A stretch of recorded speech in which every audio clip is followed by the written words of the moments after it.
भाई एक तरीका होता है। ये जो बाकी लोग केस भुगतते हैं ना, वो तो बहुत मासूम है तुम्हारे आगे, तुम तो शातिर आदमी हो। लेकिन पाकिस्तान में जमहूरियत के खिलाफ, पाकिस्तान में आइन के खिलाफ ना इंतहा पसंदों को बर्दाश्त किया गया है, ना इमरान अहमद न्याजी को बर्दाश्त किया जाएगा। बाकी आपका हक है कि आप प्रोटेस्ट करें, आप एहतजाज करें, ये आपका जमहूरी और आईनी हक है। लेकिन आइन में जमहूरियत का जिक्र है। ये आइन मार्शल लॉ और डिक्टेटरशिप को अच्छी नजर से नहीं देखता। इस आइन की वायलेशन में आर्टिकल 6 लग जाता है। तो लिहाजा इमरान अहमद न्याजी को होश के नाखून लेने की जरूरत है। हम उसके उस बयान के खिलाफ जो आईनी तरीका है हम उसको भी अपनाएंगे, हम असेंबलियों में भी बात करेंगे और जरूरत पड़ी तो वहां रेजोल्यूशंस भी आएंगी, क्योंकि ये कोई छोटी बात नहीं है कि मार्शल लॉ लगा दो। ये जनरल मुशर्रफ का साथी है, इसने जनरल मुशर्रफ को रेफरेंडम में वोट दिया है, उसका ये पोलिंग एजेंट था। 900 चूहे खाकर ये अब बड़ी बड़ी बातें करता है, लोगों पे फतवे लगा रहा है। इससे हम तौबा नाउज़बिल्लाह, ये हमें दीन की बात बताएगा? ये शख्स ला इलाहा इल्लल्लाह मोहम्मद रसूलुल्लाह ये हमें बताएगा? इतने बुरे दिन नहीं आए हैं पाकिस्तान के और पाकिस्तानियों के कि हम इससे सीखेंगे। इसकी जो कच्चा चिट्ठा है, हम अपनी बच्चियों के सामने बात नहीं कर सकते, इसका यह किरदार है। मैं इसके किरदार पर मजीद बात क्या करूं, आप सब वाकिफ हैं, आपको सब पता है, आपको सब पता है इस आदमी का कच्चा चिट्ठा। लेकिन चूंकि इसने कल जो भयानक बात की है उस पर हमें सख्त तकलीफ है। हम गालियां भी बर्दाश्त कर रहे हैं, बड़े दिनों से कर रहे हैं, और सदर आसिफ अली जरदारी साहब के लिए ये बातें करता है, इसे शर्म आनी चाहिए। सदर आसिफ अली जरदारी साहब, ये तो उनका ज़र्फ है कि कभी ये जवाब नहीं देते और ना उनको देना है इस शख्स का जवाब। लेकिन इंसान की कोई तरीका होता है, कोई एक लिहाज होता है। अपनी उम्र का बिहेव करे तो बेहतर है। जो इसकी उम्र हो चुकी है ये अपनी उम्र में रहे और उस वैसे ही बिहेव करे।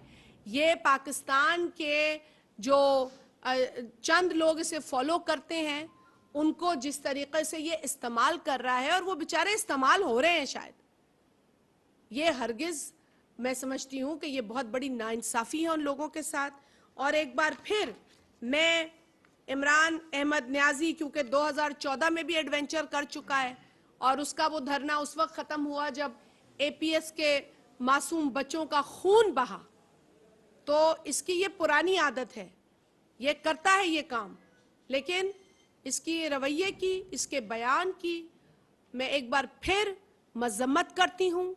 और इमरान अहमद न्याजी की ये भूल है कि पाकिस्तान में मार्शल लॉ लगेगी, और जो वो बातें कल भी कर रहा था न्यूट्रल की, जब इसके साथ थे लोग तो वो सब अच्छे थे, लेकिन जब उन्होंने आईनी रास्ता इख्तियार करने की बात की, आइन को फॉलो करने की बात की, तो वो सब बुरे हो गए। चूंकि मैं सिर्फ इसलिए नहीं कहती हूं कि इमरान अहमद न्याजी जो है वो मेरा सियासी मुखालिफ है, लेकिन इमरान अहमद न्याजी को वजीर आजम की कुर्सी से इस आइन के तहत निकाला गया, आईनी तरीके से निकाला गया। और ये जो मॉब कल्चर है ना, मॉब कल्चर हुकूमतें नहीं बदलता, हुकूमत जमहूरी तरीके से बदली जाती है, आईनी तरीके से उसे हटाया जाता है। अगर इसके पास आईनी तरीका है 100 बिस्मिल्लाह। कि मॉब कल्चर से ना मच्छर कॉलोनी का मॉब ठीक था और ना इमरान अहमद न्याजी का मॉब कल्चर ठीक है। ये मॉब कल्चर है, इससे हुकूमतें नहीं बदलती। बहुत शुक्रिया। मैडम ये बताइएगा, मैडम ये बताइए, दो मुतालबे हैं, एक वो कह रहे हैं कि इलेक्शन की डेट दे दें, दूसरा वो कह रहे हैं कि जो नया आर्मी चीफ तैनात होगा उसके लिए हमसे मशवरा कर लें। तो क्यों नहीं कर लेते? पूरी मार्च से क्यों नहीं बचा लेते? भाई ये है कि देखिए मार्च क्योंकि ये खूनी मार्च है, ये खुद कह रहे हैं। हमने तो अब लहू का जिक्र, ब्लड शेड, इसको अंग्रेजी में ब्लड शेड कहते हैं, अपनी ट्वीट में मौसूफ ने लिखा है और एक गलत तस्वीर भी लगाई है ट्वीट के अंदर। तो मुतालबात सिंपल तो नहीं है मेरे भाई। देखें, एक नजरियाती जमहूरी कारकुन की हैसियत में तो इलेक्शन बेहतरीन तरीका है और हमारे लिए तो जमहूरियत बेहतरीन इंतकाम है, लेकिन ये इलेक्शन नहीं चाहता है। अगर ये शख्स इलेक्शन चाहता तो इसी बरस अपनी हुकूमत आईनी तरीके से खत्म होने से कबल ही ये इलेक्शन अनाउंस करता। हमने तो एक मार्च की थी ना भाई, कराची से लेकर इस्लामाबाद तक, और पाकिस्तान पीपल्स पार्टी के चेयरमैन जनाब बिलावल भुट्टो जरदारी साहब ने यही कहा था कि इलेक्शन अनाउंस कर दो। तो इस शख्स ने इलेक्शन अनाउंस नहीं किए, तो इलेक्शन इसका गोल नहीं है। मैं आज भी आपको कह रही हूं, आप लिख लें कहीं, इसको सिर्फ कुर्सी चाहिए, इसको सिर्फ इस मुल्क पर एक बार फिर हुक्मरानी करनी है, इसे इक्तदार चाहिए। अगर इसका मुतालबा इतना सादा होता तो ये इसके हाथ में इसी बरस था, लेकिन इसने ये पूरा नहीं किया। और जहां तक दूसरी बात है, ये इसकी अपनी बयानात में तजाद है। एक तरफ ये कहता है कि इस हुकूमत को मानता नहीं हूं, और दूसरी जानब कहता है कि इस हुकूमत को अगर एक अहम लेना है तो उसमें मुझे साथ बिठा ले। तो पहले तो तुम बताओ इस हुकूमत को मानते हो या नहीं, और फिर तुम इनसे किसी बात का मुतालबा करो। मौजूदा सूरत-हाल में आपने एक ऐसे शख्स का जिक्र किया जो कि किसी जमाने में यहाँ पर एक तंजीम का कायद था, जो कि अभी जिसकी तकरीर और तहरीर पर पाबंदी है।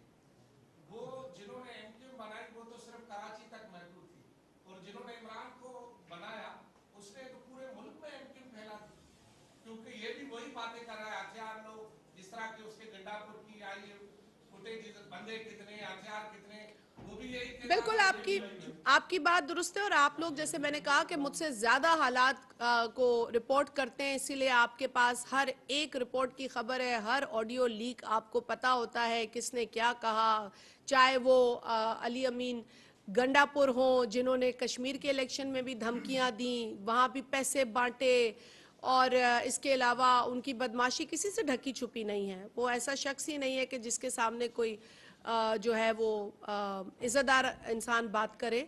लेकिन यकीनन ये बदमाशी का कल्चर पाकिस्तान में पहले भी परवान चढ़ाया गया है।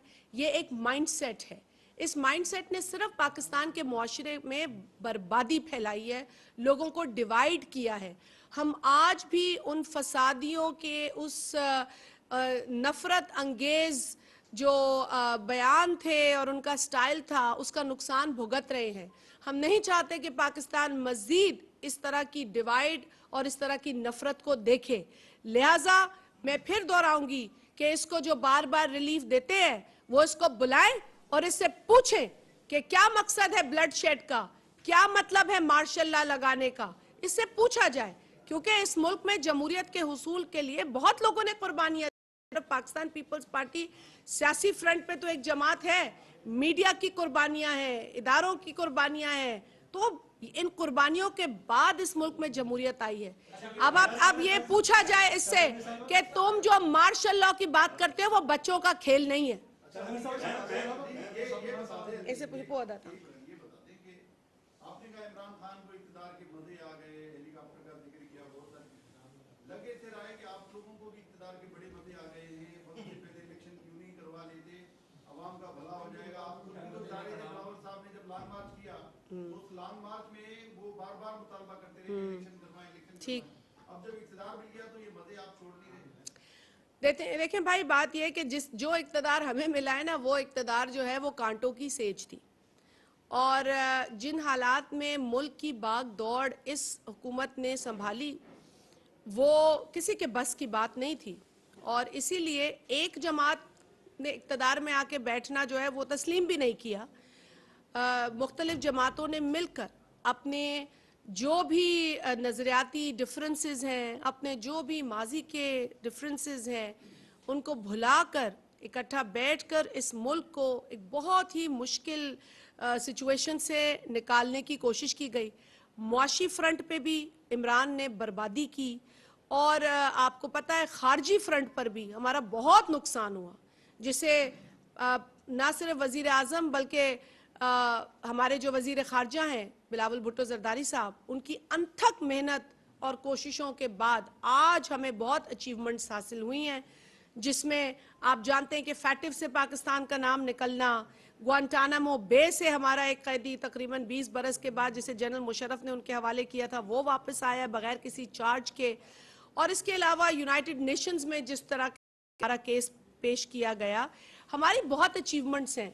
क्योंकि ये चीज़ें जो है ना, ये परसेप्शन से बनती हैं, एक्शंस परसेप्शंस, इसका बहुत हाथ होता है कि पूरी दुनिया में पाकिस्तान को जिस तरीके से जलीलो ख्वार इमरान अहमद न्याजी ने पिछले 4 बरसों में किया, उसकी भरपाई आज करनी पड़ रही है। तो इलेक्शन की बात पहली बता दूं कि ये कभी नहीं चाहता था इलेक्शन, या आज भी नहीं चाहता इलेक्शन। हम इलेक्शन से भागने वाले लोग नहीं हैं। हम इलेक्शन की डेट अनाउंस करेंगे वक्त आने पर, लेकिन किसी गिरोह या किसी टोले के प्रेशर में आके नहीं करेंगे। हाँ, इनका पोल जी। इमरान खान ने माशाल्लाह की बात की, इतनी बड़ी बात कर दी, इस पे आप आज जो है प्रेस कॉन्फ्रेंस कर रही हैं, और आपने ये भी कहा कि आप असेंबलियों में जाकर इनके खिलाफ जो है मजम्मती करारदाद भी ला सकती हैं। तो इस सिमन में आप ज्वाइंट सेशन बुला के इस मुतालबे के खिलाफ आप जाएंगी असेंबली? जी भाई, बिल्कुल हमारे पास जो आईनी रास्ता है हम बिल्कुल उसे इख्तियार करेंगे। हमने अपनी यकीनन अपनी कायद को इसी जमहूरियत की जिदोजहद में खोया है। शहीद जुल्फ़िकार अली भुट्टो की फांसी देखी है, शहीद मोहतरमा बेनज़ीर भुट्टो साहिबा और उनके ख़ानदान के दीगर जो लोग जिन्होंने जमहूरियत के लिए अपना खून दिया है, तो हम तो ज़ाहिर बात है कि इसका दर्द महसूस कर सकते हैं। जिस शख्स ने उंगली तक ना कटाई हो जमहूरियत के लिए, जिस शख्स ने एक कतरा लहू ना दिया हो जमहूरियत के लिए, वो तो बहुत आसानी से मार्शल लॉ लगाने की बात कर सकता है। इसके बाद ये आप करने चले, इस तरफ नहीं आए, फिर इसके बाद लाहौर में कि मियां साहब ने भी बयान दिया है कि 2000 से ज्यादा लोग नहीं है मार्च में। कितने लोग हैं भाई? मैं क्योंकि खुद लाहौर में थी और मैं इस्लामाबाद से लाहौर गई हूँ, यकीन मानिए बड़े आराम से गई हूँ। कोई मुझे तो वहाँ महसूस ही नहीं हुआ कोई ऐसा हुजूम, हर चीज़ चल रही है। सिर्फ ये खूनी मार्च का जो दे रहा है और बंदूकों की ऑडियो लीक्स, इससे क्योंकि ये खून देखना चाहता है, ये चाहता है कि खून बहे। मैंने आपको पहले भी कहा कि जब एपीएस के मासूम बच्चों का खून बहा, उसके बाद इसका धरना ख़त्म हुआ, लेकिन इस शख्स ने ये गवारा तक नहीं किया कि ये एपीएस के उस वक्त जो बच्चों की शहादतें हुई उन लोगों के साथ खड़ा हो। अब मैं कहना तो नहीं चाहती थी, लेकिन क्योंकि आपने, ये तो उस वक्त अपनी खुशियां मना रहा था, ये तो अपना वलीमा कर रहा था, आपको याद है। तो इससे ज्यादा बेहस और खुदगर्ज शख्स कोई है नहीं। अच्छा मैडम, ये बता दें, एस्टेब्लिशमेंट का ये दावा है कि वो न्यूट्रल है, खुलकर आ गए हैं, वो कहते हैं कि हम न्यूट्रल हैं, हम सियासत में हमारी इन्वॉल्वमेंट नहीं है। आप लोग उनकी तर्जुमानी भी यही करती हैं और आप जमहूरियत का भी दावा करती हैं, लेकिन ये बताएं अगर एस्टेब्लिशमेंट न्यूट्रल है तो अली वजीर रिहा क्यों नहीं होता? मंजूर पश्तीन के बात करने पर FIR क्यों दर्ज होता है? बलूचिस्तान में लापता लोगों का अभी तक सिलसिला जारी है। आप गई थी खुद कोयटा, ठीक है, आपने लोगों को यकीन दहानी कराई, एक लिस्ट आपको दिया गया था कि खुदा के वास्ते इनको रहा करा दें, और रहा नहीं कराए कम से कम ये बता दें कि ये जिंदा सलामत हैं, लेकिन आपने वो लिस्ट लिया, उसके बाद एक बंदे को जो है ना वो उसकी लाश मिल गई। तो अगर एस्टेब्लिशमेंट न्यूट्रल है और मुल्क में जमहूरियत है तो ये माहौल क्यों है? इसमें कोई दो राय नहीं है कि पाकिस्तान की जो एक हसास सिक्योरिटी की सिचुएशन है, उसके पेश नज़र मामलात जो हैं वो इतने पेचीदा हो गए कि ह्यूमन राइट्स के हवाले से भी खातिर खा हमारी जो प्रोग्रेस हो सकती थी वो नहीं। और ये ह्यूमन राइट्स का ही मसला है कि हमारे पाकिस्तानी जो है वो मिसिंग है या इन्फोर्स डिसअपीयरेंसेस का मसला पाकिस्तान में है, और हम यकीनन सच्चे दिल से पूरी नीयत से ये चाहते हैं कि मसला हल हो।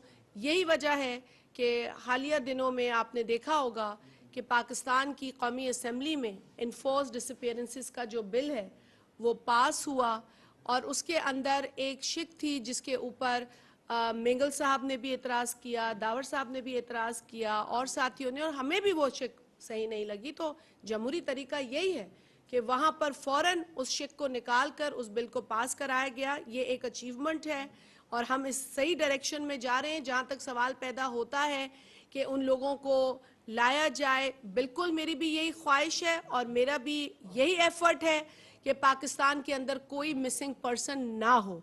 जिन इदारों का इसके अंदर रोल है उनके साथ भी बात हो रही है और मैं आपको यकीन दिलाती हूँ कि ये पेशरफ्त आगे आप मज़ीद देखेंगे। कानून की शक्ल में एक बड़ी अचीवमेंट है और अमली तौर पर भी आप अचीवमेंट। जहाँ तक अली वज़ीर का सवाल है, मैं भी समझती हूँ बतौर एक MNA, एक अवामी नुमाइंदा, कि हर शख्स को अपने उस अवाम की नुमाइंदगी करने का हक मिलना चाहिए जिसे वो वोट लेकर आते हैं। और हम अपने तौर पर हर फोरम पर बतौर एक पॉलिटिकल वर्कर और बतौर एक जमात ये बात उठाते हैं और इंशाल्लाह इस पर हम यकीनन आपको